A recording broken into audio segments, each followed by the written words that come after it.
எல்லாருக்கும் வணக்கம். இன்றைக்கி கார்த்திகை தீபம் அப்பம் எப்படி செய்கிறதுன்றது நான் சிம்பிளாக சொல்கிறேன்.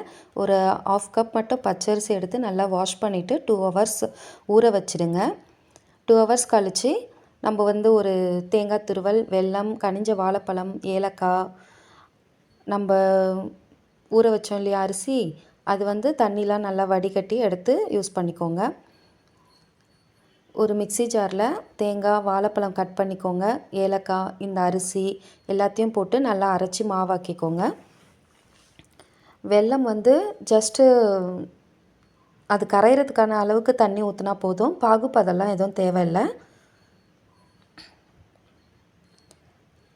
ஏன்னா வெல்லத்தில் டஸ்ட் ஏதாவது இருக்கும். ஸோ அதுக்காக வடிகட்டி நம்ம மாவில் யூஸ் பண்ணிக்கிறதுக்காக வடிகட்டி அந்த மாவு நம்ம அரைச்சி வச்சுருக்கோம் இல்லையா, அந்த மாவோட இந்த வெள்ளைப்பாகை மிக்ஸ் பண்ணி நல்லா மிக்ஸ் பண்ணிக்கோங்க. இதோட உப்பு, கொஞ்சம் பேக்கிங் சோடா இருந்தால் யூஸ் பண்ணிக்கலாம். இல்லைனாலும் பரவாயில்ல, உப்பு மட்டும் போட்டு நல்லா கரைச்சிக்கோங்க.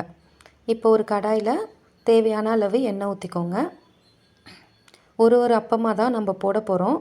ஸோ அதுக்கேற்ற மாதிரி ஆயில் ஊற்றிக்கலாம். ஒரு அப்பமாக போட்டு நான் இன்றைக்கி கொஞ்சம் தான் செஞ்சேன்.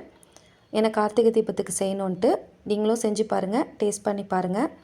ஏதாவது டேஸ்ட் எப்படி இருக்குது, ஏதாவது கம்ப்ளைண்ட் இருந்தாலும் கமெண்டில் சொல்லுங்கள். ஓகேங்களா? நான் நியூவாக போடுறேன் வீடியோ. ஸோ எதனாலும் சொல்லுங்கள். தேங்க்யூ.